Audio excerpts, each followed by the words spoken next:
آيات لقوم يتفكرون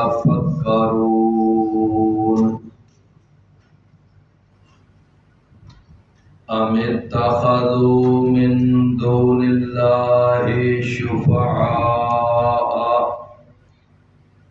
قل أولو كانوا لا يملكون شيئا ولا يعقلون قل لله الشفاعة جميعا له ملك السماوات والأرض ثم إليه ترجعون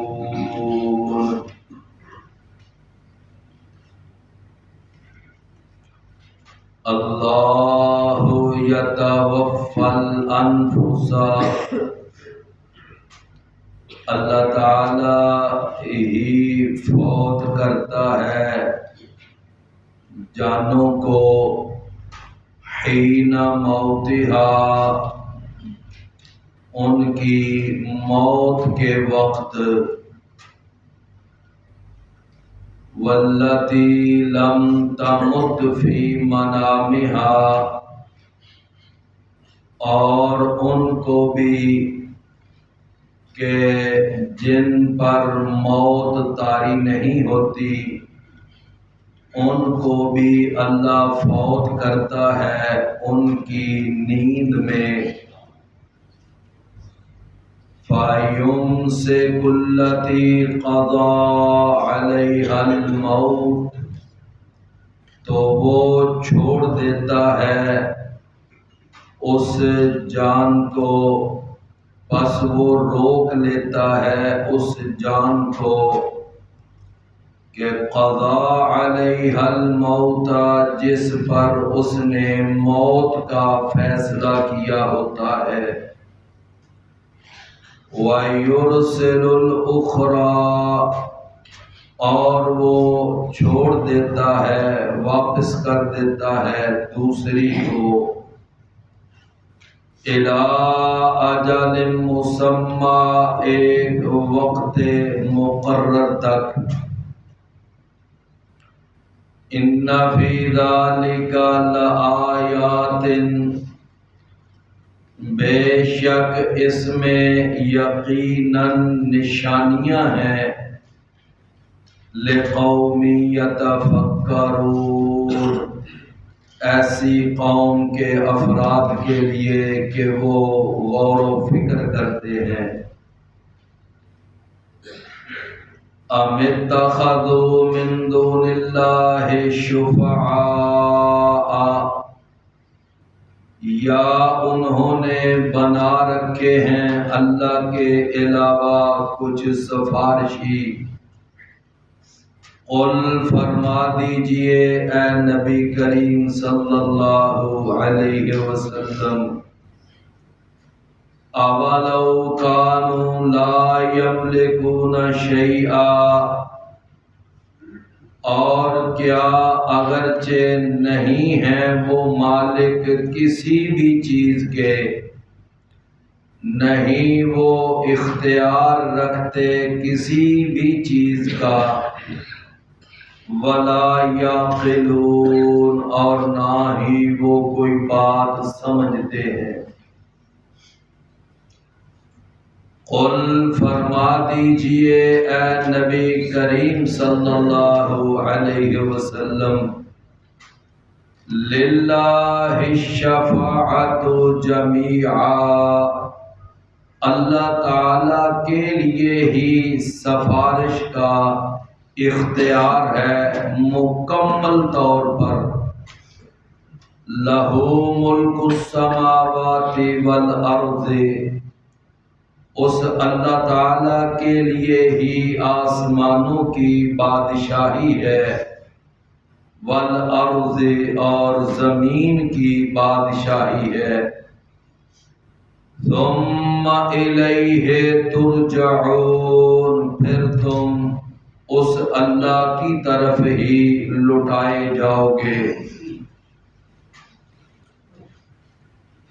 یہ جو آج ہم نے کچھ آیات پڑھی ہیں، ترجمہ بھی احباب گرامی نے سنا ہے۔ ان آیات میں اللہ تعالی نے اپنے کچھ اختیارات کا اور اپنی قوت اور طاقت کا تذکرہ فرمایا ہے۔ فرمایا کہ اللہ یتوفی الانفس حین موتها، اللہ تعالی ہی وہ ذات ہے کہ وہ جانوں کو فوت کرتا ہے حین موتها، ان جانوں کی موت کے وقت، جب ان کا موت کا وقت آتا ہے تو پھر اللہ تعالی ان جانوں کو قبض کر لیتا ہے، ان کو فوت کر لیتا ہے۔ اللہ تعالی کی طرف سے جو اس ڈیوٹی پر مامور فرشتے ہیں وہ آ کر اس انسان کی جان کو قبض کرتے ہیں، اور اس ڈیوٹی پر جو سب سے بڑے ذمہ دار ہیں، جن کو قرآن کے اندر ملک الموت کہا گیا ہے، قل یتوفاکم ملک الموت الذی وکل بکم، ہمارے ہاں عام طور پر ان کا نام لوگ عزرائیل لیتے ہیں، عزرائیل۔ بہرحال یہ نام نہ تو قرآن میں آیا ہے نہ کسی حدیث میں آیا ہے، بس ایک عوام الناس کی زبان پر چل رہا ہے۔ دیکھیں نا، جس طرح جبریل، میکائیل، اسرافیل، یہ نام قرآن اور حدیث میں ہیں، اس میں کوئی شک نہیں۔ اسی طرح جو جہنم کا دروغہ ہے اس کا نام بھی قرآن میں آیا ہے، مالک۔ لیکن یہ جو عزرائیل ہے، یہ نام نہ قرآن میں ہے نہ حدیث میں۔ قرآن میں اس کے لیے لفظ استعمال ہوا ہے ملک الموت، ملک الموت، موت کا فرشتہ۔ چنانچہ حدیثوں میں وہ سارا تذکرہ موجود ہے کہ رسول اللہ صلی اللہ علیہ وسلم نے فرمایا کہ جب کسی نیک انسان کی روح کے قبض کرنے کا وقت آتا ہے تو فرشتے اس کی روح کو آ کر قبض کرتے ہیں، اور وہ آ کر بڑے پیار سے اور بڑی محبت سے وہ اس سے کہتے ہیں کہ یا ایتھا النفس الطیبہ، کہ اے پاکیزہ جان، اخرجی الی ربک، اس جسم سے نکل کر اپنے رب کی طرف چلے جائیے، اس لیے کہ تیرا رب تیرے اوپر خوش بھی ہے، راضی بھی ہے، اور وہ تیرے ساتھ ملاقات کو پسند بھی کرتا ہے۔ تو چنانچہ وہ جو روح ہوتی ہے وہ بڑے آرام سے پھر جسم سے نکل آتی ہے۔ رسول اللہ صلی اللہ علیہ وسلم نے اس کی مثال دی کہ جس طرح ایک مشکیزہ ہے نا، اس کا منہ باندھا ہوا ہو تو ذرا سا اس کا وہ تسمہ ڈھیلا کیا جائے تو جیسے اس میں سے قطرہ باہر نکل آتا ہے، اس طرح اس ایک پاکیزہ جسم میں سے وہ پاکیزہ روح وہ باہر نکل آتی. اور یہ بھی آپ نے سنا ہے کہ مومن آدمی جو ہوتا ہے وہ موت کے وقت اس کی بڑی آسانی سے جان نکلتی ہے. والنازعات غرقا والناشطات نشطا. شہید کے بارے میں تو حدیث میں آتا ہے کہ جس طرح وہ ایک چیونٹی کے کاٹنے کی تکلیف ہوتی ہے نا، بس اتنی سی اس کو تکلیف ہوتی ہے جس طرح چیونٹی کاٹتی. تو فرمایا اور اس کے بعد وہ جو فرشتے ہوتے ہیں نا، بڑے شوق سے، بڑی چاہت سے اور بڑے یعنی والہانہ انداز میں اس روح کو پکڑتے ہیں اور خوشبودار کپڑے کے اندر اس کو رکھتے ہیں اور آسمان کے قریب پھر اس کو لے جاتے ہیں. اور پھر وہ آگے سے پوچھا جاتا ہے یہ کون ہے، پھر وہ اس کا نام، اس کے والد کا نام بتاتے ہیں. وہ فوراً بتا دیتے ہیں کہ ہاں یہ واقعی اچھی روح ہے اور اس کو اوپر لے آؤ. پھر اس کو اوپر لے جایا جاتا ہے اور اس کے اوپر پھر اعلیٰ علیین ہے جہاں پر نیک روحوں کو یعنی داخل کر دیا جاتا ہے. ہاں البتہ شہداء جو ہوتے ہیں ان کی روحیں سبز رنگ کے پرندوں میں ڈال کر جنت کے اندر چھوڑ دی جاتی ہیں اور پھر وہ عرش کے نیچے لٹکی ہوئی قندیلوں کے اندر وہ پرندے چہچہاتے پھرتے.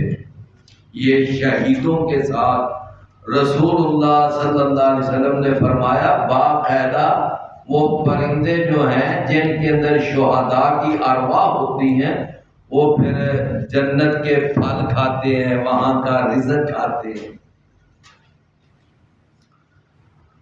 اچھا، اب وہ جو ایک گندی روح ہوتی ہے گندے جسم میں، جب اس کی جان کو قبض کرنے کا وقت آتا ہے تو فرشتے آتے ہیں بڑی ڈراؤنی شکل کے ساتھ،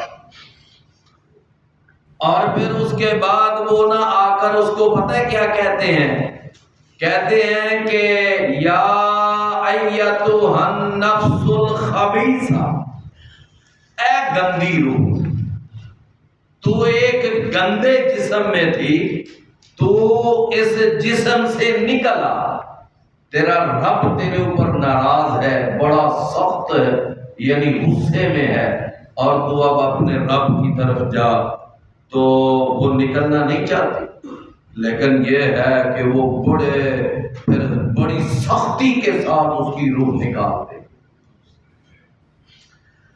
آپ نے پھر اس کی بھی مثال دی، فرمایا اس کافر مشرک سرکش اللہ کے باغی اور نافرمان کی روح جب نکالی جاتی ہے تو اس کی روح ایسے نکالی جاتی ہے کہ جس طرح ایک روئی ہو اور وہ گیلی ہو، اس گیلی روئی کے اندر ایک سلاخ گرم کر کے ڈالی جائے اور پھر اس کو کھینچ کے نکالا جائے.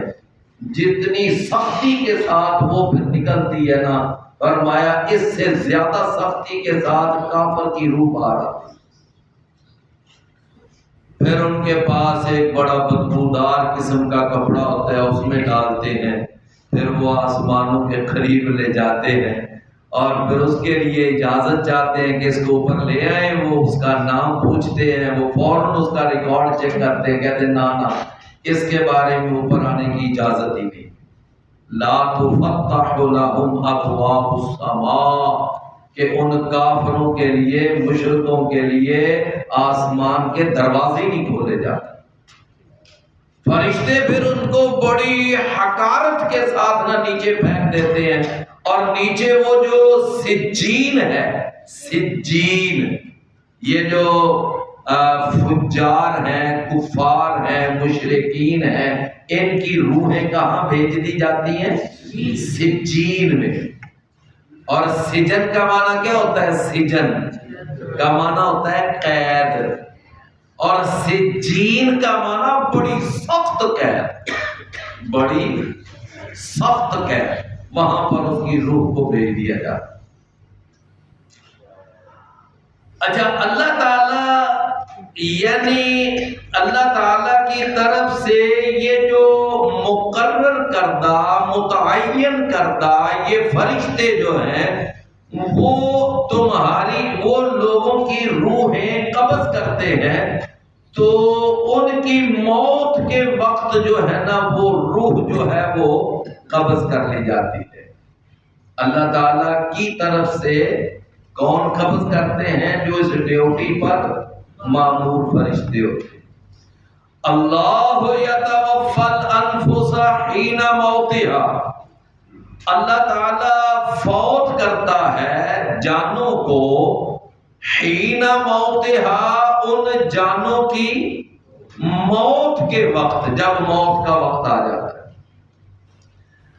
فرمایا والتی لم تمت فی منامها، اور ان کی روحوں کو بھی اللہ تعالیٰ فوت کرتا ہے کہ جنہوں نے ابھی مرنا نہیں ہے، تو ان کی روحیں اللہ قبض کرتا ہے، ان کو فوت کرتا ہے ان کی نیند کے وقت، ان کی نیند کے وقت۔ تو جب نیند آتی ہے تو اس وقت بھی ان کی جو روح ہوتی ہے وہ قبض کی ہوتی ہے، اللہ تعالیٰ ان کی روحیں قبض کر لیتا ہے۔ لیکن موت کے وقت روح کے قبض کرنے کا انداز اور ہوتا ہے، اور نیند کے وقت روح کے قبض کرنے کا انداز اور ہوتا ہے۔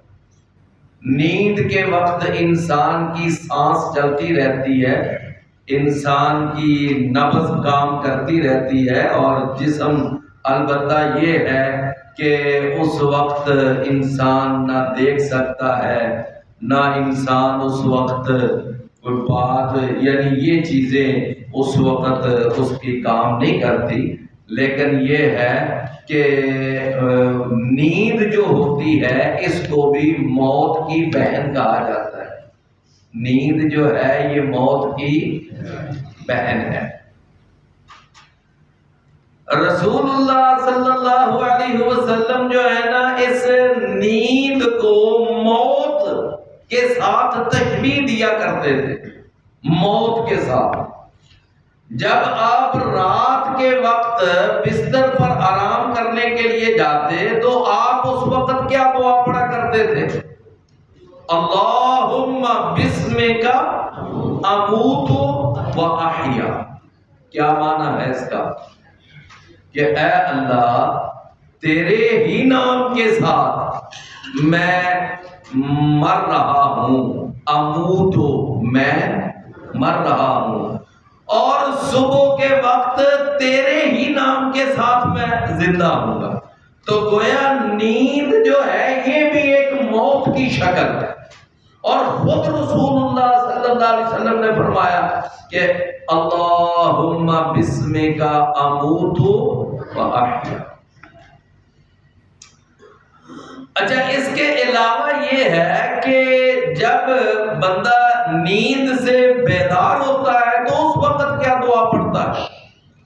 الحمدللہ الذی احیانا بعدما اماتنا والیہ النشور۔ الحمدللہ الذی احیانا، سب تعریفیں اس اللہ کے لیے ہے جس نے مجھے ہم کو زندہ کیا۔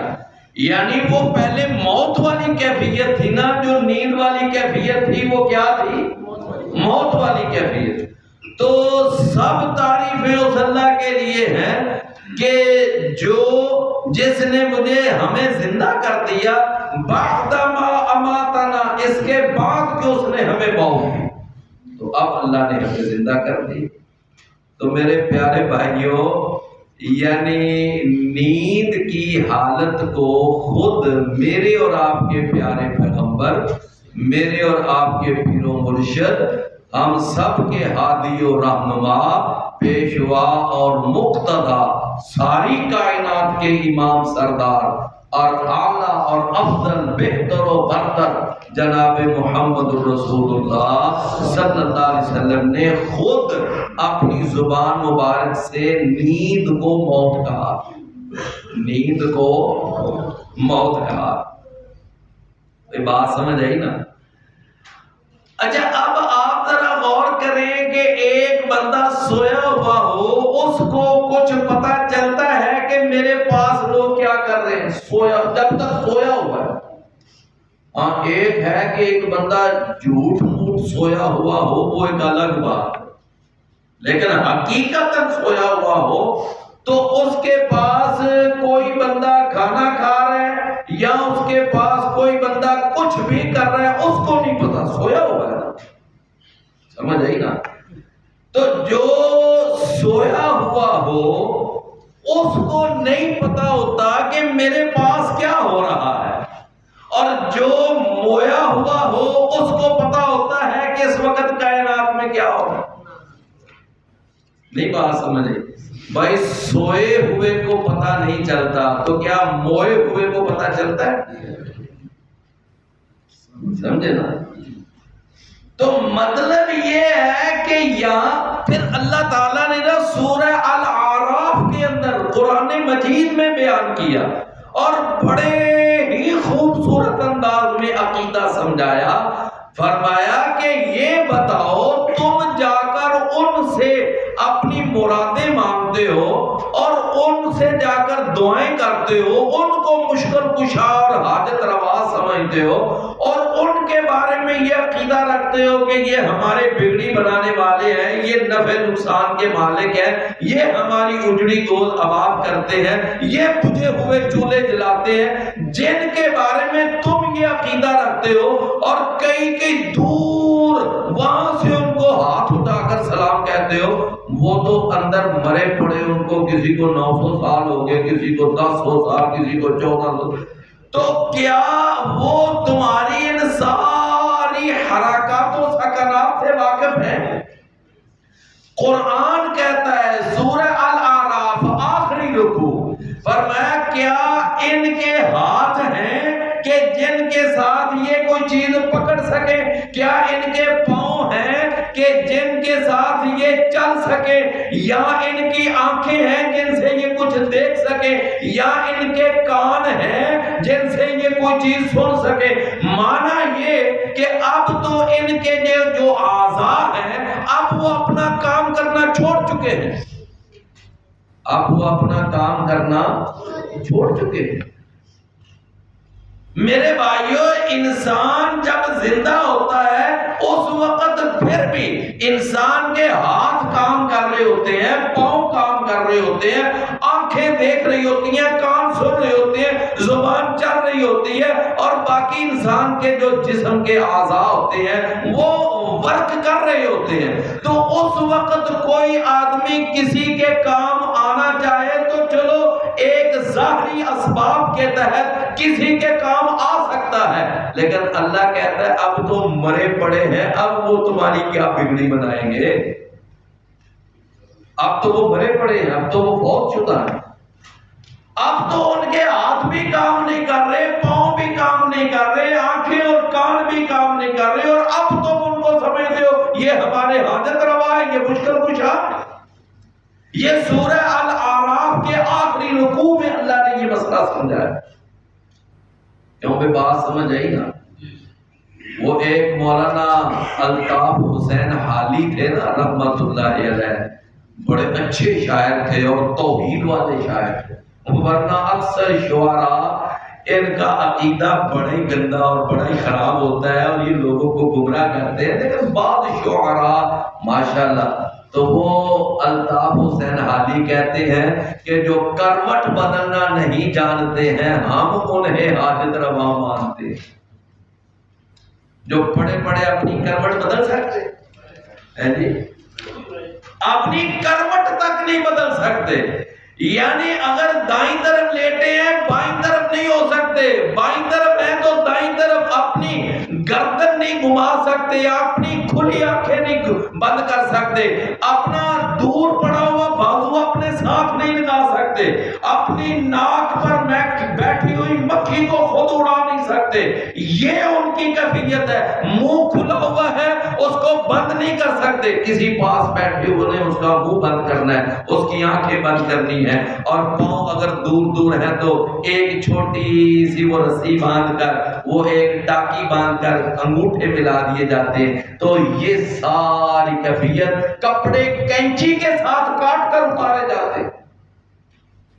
صورتحال یہ ہے، لیکن یہ ہے کہ جس وقت ان کو منو مٹی کے اندر ڈال دیتے ہیں، اوپر مٹی ڈال دیتے ہیں، دفنا دیتے ہیں، کمرہ بنا دیتے ہیں، اس کے اوپر چادریں چڑھا دی، سنگ مرمر لگا دیے، کہتے ہیں کہ ساری دنیا پر حکومت ہی حضرت کر رہے ہیں،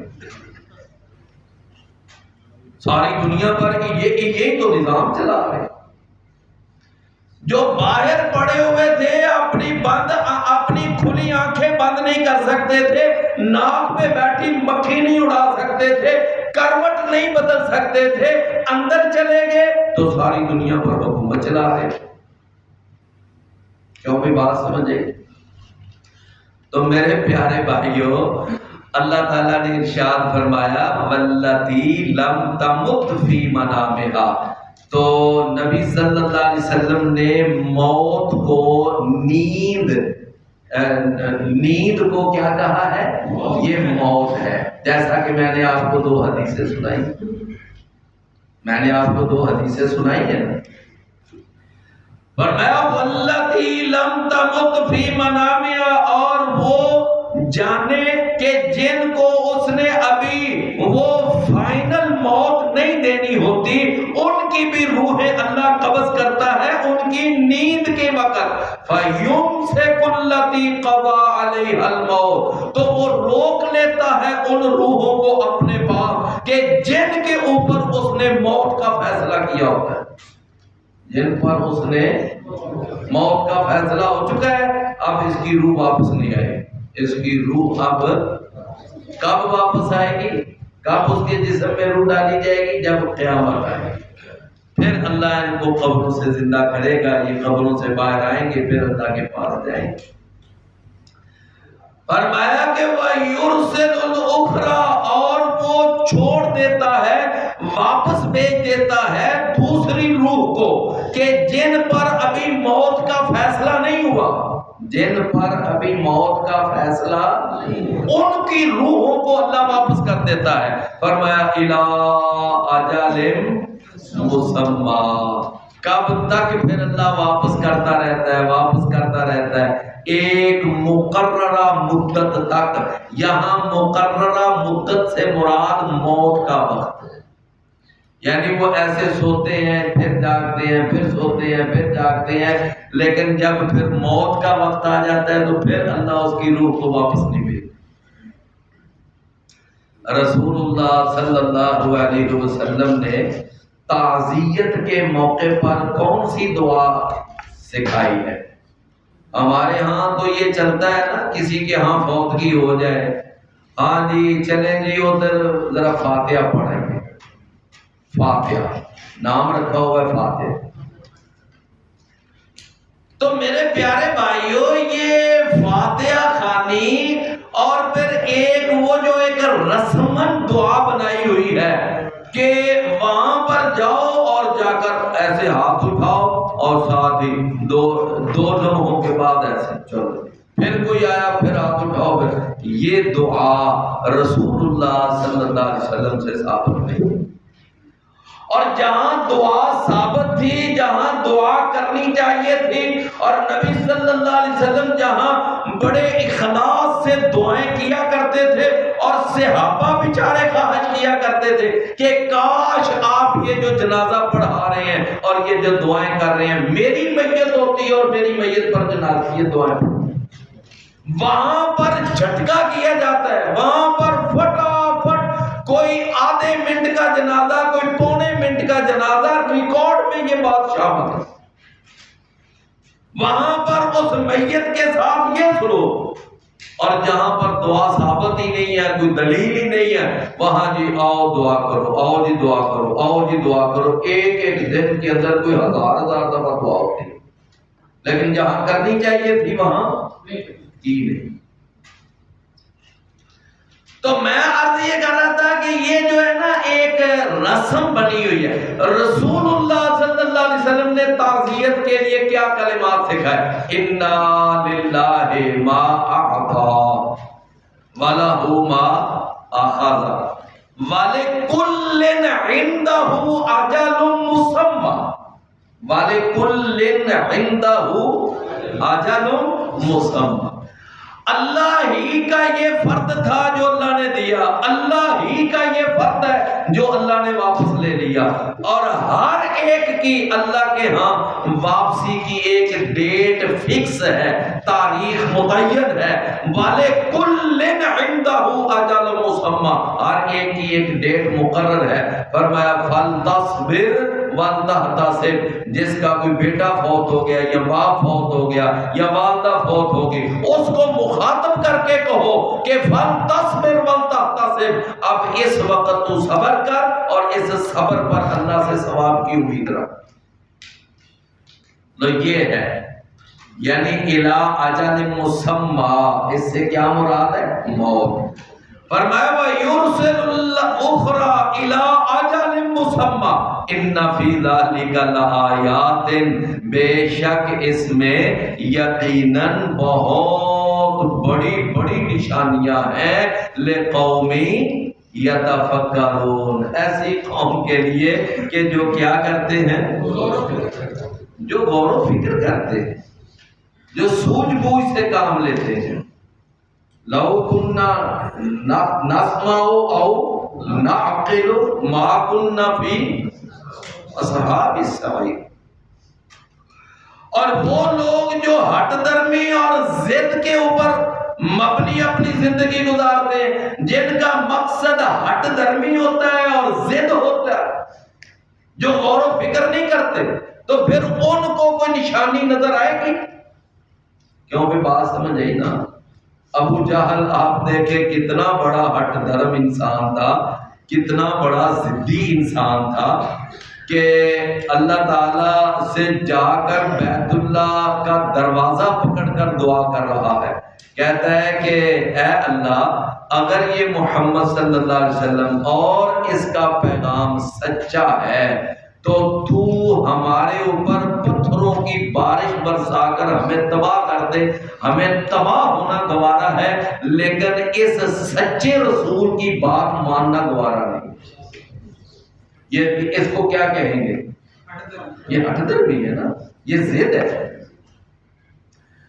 تو میرے پیارے بھائیوں، اللہ تعالیٰ نے فرمایا کہ اس قرآن میں، قرآن کی آیات میں، قرآن کی صورتوں میں اگر کوئی عبرت کی نشانیاں اور اس میں کوئی نصیحت آموز باتیں اگر کوئی نظر آئیں گی تو کن کو نظر آئیں گی؟ جو غور و فکر کرتے، سمجھے نا؟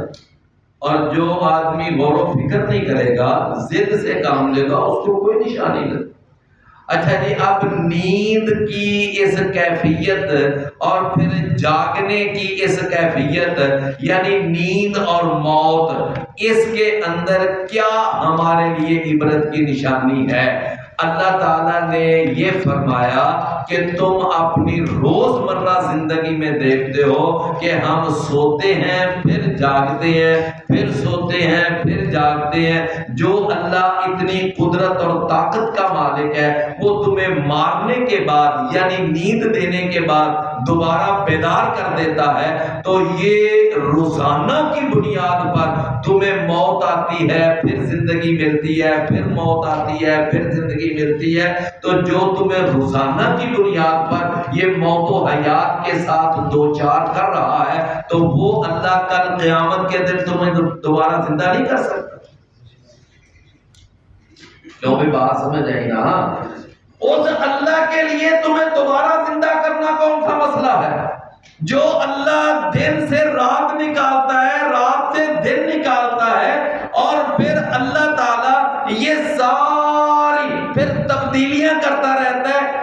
سردیوں کے اندر اللہ راتیں بڑی کر دیتا ہے، دن چھوٹے کر دیتا ہے۔ گرمیوں میں اللہ دن بڑے کر دیتا ہے، راتیں چھوٹی کر دیتا ہے۔ اللہ یہ ہر سال کی بنیاد پر، اور کئی سو سال ہو گئے آگے یہی روٹین چل رہی ہے، تو وہ اللہ جو اتنی قدرت اور طاقت کا مالک ہے، وہ اللہ صبح کو سورج نکالتا ہے، شام کو غروب کر دیتا ہے، تو وہ اللہ کیا تمہیں قیامت والے دن دوبارہ زندہ نہیں کر سکتا؟ وہ زندہ کرتا ہے، اب کرے گا وہ تمہیں۔ فرمایا ان فی ذالک لآیات، بے شک اس میں یقیناً عبرت کی بہت بڑی بڑی نشانیاں ہیں، لقوم یتفکرون، اس قوم کے لیے جو غور۔ فرمایا کہ اس کے باوجود کہ جب ان کو یہ بات معلوم بھی ہو گئی کہ اللہ ہی ہمیں نیند کے وقت ہمیں موت دیتا ہے اور پھر اللہ ہمیں بیداری کے وقت زندگی دیتا ہے، وہ اللہ ہی ہمیں موت کے وقت روح ہماری قبض کر لیتا ہے، تو اللہ تعالیٰ کی ان قدرتوں اور طاقتوں کا علم ہونے کے باوجود، اس کے باوجود اللہ فرماتے ہیں ام اتخذوا من دون اللہ شفعاء، اس کے باوجود انہوں نے کئی اللہ کے ہاں سفارشی بنا رکھے، بڑے دھڑلے سے گناہ پہ گناہ کیے جاتے ہیں اور عقیدہ یہ بنا رکھا ہے کہ جو مرضی کر لو ہمیں فلاں چھڑا لے گا، ہمیں فلاں حضرت چھڑا لے، میں نے فلاں کی بیعت کی ہوئی ہے، میں فلاں کے نام کی نظر و نیاز دیتا ہوں، فلاں کے نام کا چڑھاوا چڑھاتا ہوں، اس کے نام کی سبیل لگاتا ہوں، میں اس کے نام کا لنگر تقسیم کرتا ہوں، میں اس کے نام کا جانور ایک جا کر اس کے دربار پہ ذبح کروں، وہ مجھے چھڑا لے گا۔ کیوں بھی بات سمجھے؟ یعنی اللہ کے ہاں انہوں نے کئی سفارشی بنا رکھے ہیں کہ وہ حالانکہ سفارش کے بارے میں یہ بات یاد رکھیں، اور بہت بڑا اللہ نے یہ کلیہ سمجھایا ہے، بہت بڑا کلیہ، کہ سب سے پہلی بات کہ کسی کافر اور کسی مشرک اور کسی بدعتی کے حق میں کوئی سفارش نہیں ہوگی، نہ کسی نبی کی سفارش ہوگی، نہ کسی ولی کی سفارش ہوگی، نہ کسی فرشتے کی سفارش ہوگی، نہ کسی حافظ کی، نہ کسی شہید کی، کسی کی سفارش نہیں ہوگی۔ کس کے حق میں؟ کافر کے حق میں اور مشرک کے حق میں اور بدعتی کے حق میں اور اعتقادی منافق کے حق میں۔ اعتقادی منافق، میں نے کیا لفظ بولا ہے؟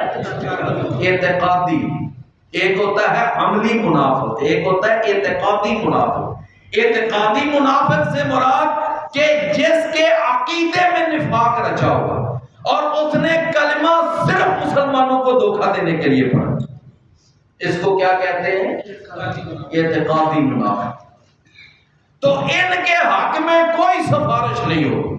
آپ دیکھیں عبداللہ بن ابی اعتقادی منافق تھا، جب مر گیا اللہ تعالیٰ کے رسول صلی اللہ علیہ وسلم نے جنازہ بھی پڑھایا، جنازہ بھی، لعاب بھی منہ میں ڈالا، اپنا کرتا بھی دیا بطور کفن کے، قبر میں بھی اتارا، یہ 4 پروٹوکول دیے، لیکن اس کے باوجود اللہ کی طرف سے کیا پیغام آ گیا کہ اے محمد صلی اللہ علیہ وسلم ایک دفعہ چھوڑ 70 دفعہ بھی اس کے لیے مغفرت کی دعا کرے گا، نہیں بخشے۔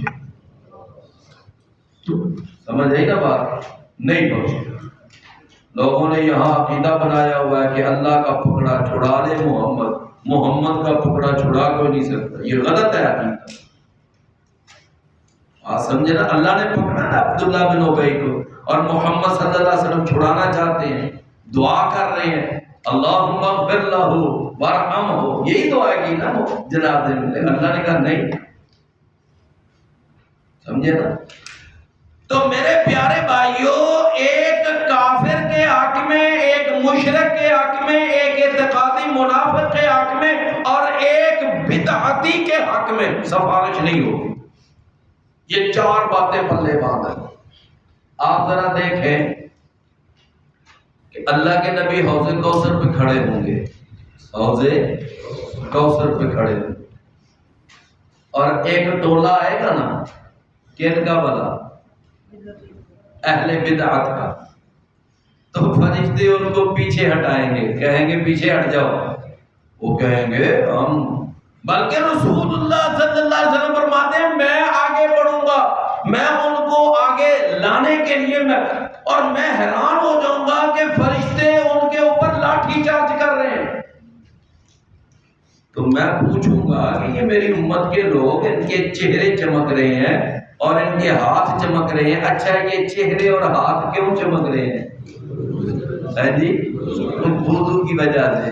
اچھا جو وضو کرے گا وہی نماز پڑھے گا نا، یعنی وضو کی وجہ سے، نمازوں کی وجہ سے، وضو کی وجہ سے، اس کا مطلب ہے کہ وہ وضو کرنے والے بھی ہوں گے، نمازیں پڑھنے والے بھی ہوں گے۔ رسول اللہ صلی اللہ علیہ وسلم فرماتے ہیں ان کو آگے آنے دو، کیوں نہیں آگے؟ تو بتایا جائے گا یہ آپ کی امت کے وہ لوگ ہیں جنہوں نے آپ کے دین کا حلیہ بگاڑ کے رکھ دیا، شکل بگاڑ دی، آپ کے دین کا ستیہ ناش کر دیا، اور آپ کے دین میں نئی نئی بدعات نکال کر انہوں نے آپ کا دین ہی بگاڑ کے رکھا۔ تو نبی صلی اللہ علیہ وسلم فرماتے ہیں جب مجھے پتا چلے گا میں کہوں گا سوحقاً لمن غیر آبادی، ہاں ایسے بدبختوں کو میری آنکھوں سے دور لے جاؤ، میں نہیں ان کو دیکھنا چاہتا۔ تو مجھے بتاؤ کہ جن کے بارے میں اللہ کے نبی یہ فرما رہے ہیں ان کو میری آنکھوں سے دور لے جاؤ، میں ان کو دیکھنا نہیں چاہتا، ان کے حق میں سفارش کریں گے؟ سفارش تو ختم ہو گئی۔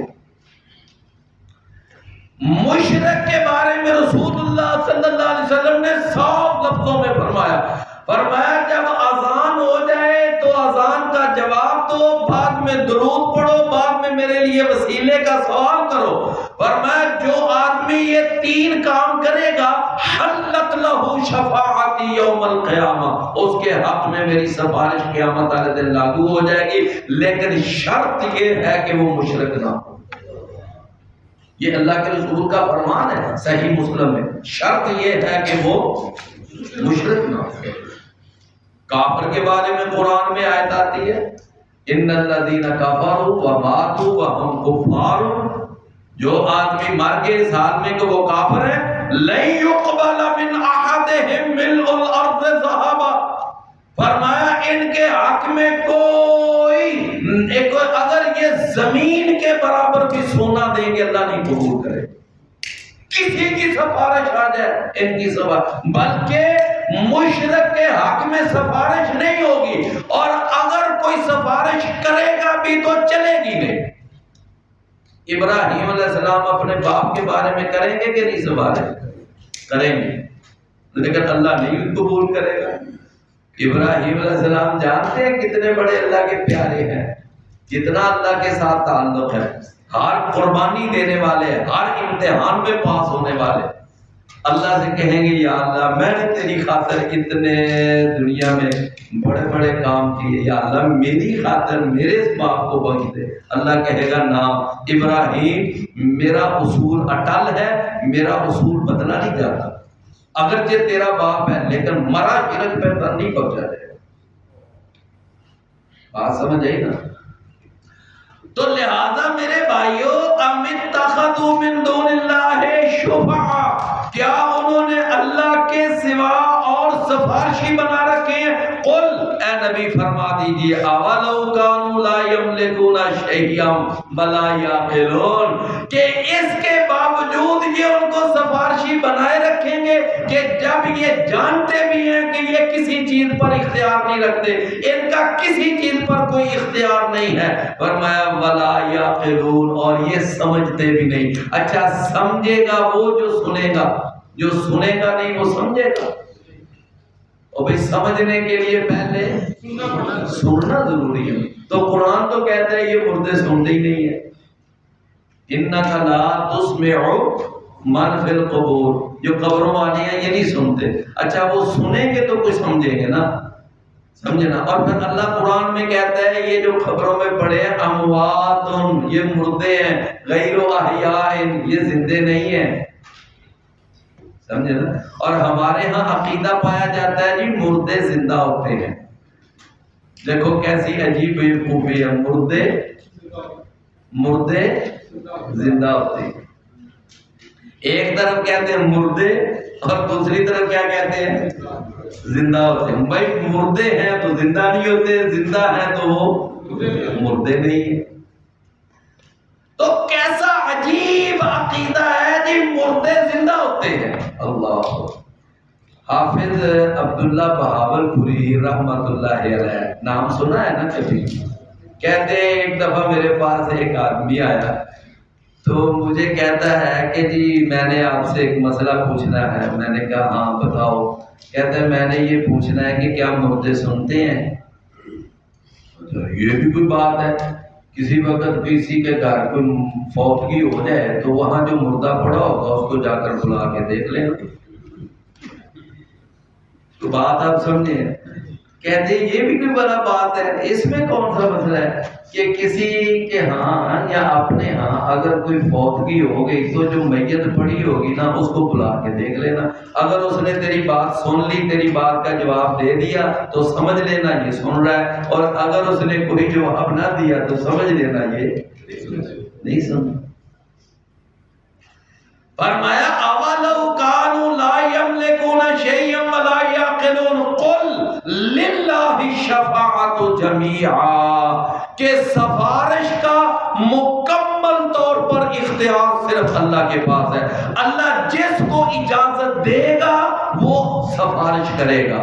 توجہ ہے نا، جس کو اللہ سے اجازت دے گا وہ من الذی یشفع عندہ الا بإذنہ۔ یہاں تک کہ محمد کریم صلی اللہ علیہ وسلم بھی اللہ کے عرش کے نیچے لمبا سجدہ کر کے اللہ سے اجازت لے کر پھر سفارش کریں۔ تو اللہ جس کو اجازت دے گا وہ سفارش کرے گا۔ نمبر 2، دوسرا کلیہ سفارش کا یہ ہے، جس کے لیے سفارش کی اجازت دے گا بس اس کے لیے سفارش ہوگی۔ کتنی باتیں ہو گئیں؟ 2۔ پہلی بات کیا تھی؟ جس کو سفارش کی اجازت دے گا وہ کرے گا، جس کے لیے سفارش کی اجازت دے گا اس کے لیے سفارش ہوگی۔ اچھا نمبر 3، اور جس حد تک اللہ سفارش کی اجازت دے گا اتنی سفارش کرے گا،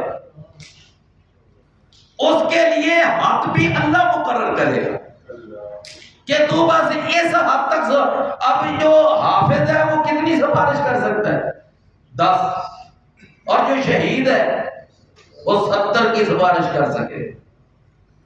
نبی کریم صلی اللہ علیہ وسلم 4 مرتبہ سفارش کریں گے، اور چاروں مرتبہ ایک بڑی بڑی تعداد جہنم سے نکال کے لائیں گے۔ جب 5ویں دفعہ اللہ سے اجازت مانگے گا تو اللہ کہے گا نہیں، بس اے محمد صلی اللہ علیہ وسلم اب نہیں اجازت۔ 4 دفعہ اجازت ملے گی، 5ویں دفعہ اجازت نہیں ملے گی۔ فرمایا قل للہ الشفاعۃ جمیعا، کہہ دیجئے سفارش کا مکمل اختیار اللہ کے پاس ہے۔ لہ ملک السماوات، اسی کے لیے آسمانوں کی بادشاہی ہے، والارض، اور زمین کی بادشاہی ہے، ثم الیہ ترجعون، پھر تم سب اس اللہ کی طرف لوٹائے جاؤ گے۔ اللہ ہمیں سمجھنے کی۔ بھائی ایک بات ذرا سن لیں، وہ شروع میں مجھے کہا تھا شاہد صاحب نے کہ اگلا جو جمعہ آ رہا ہے، عید آ رہی ہے نا ہفتے کے دن، تو 9 ذوالحجہ کو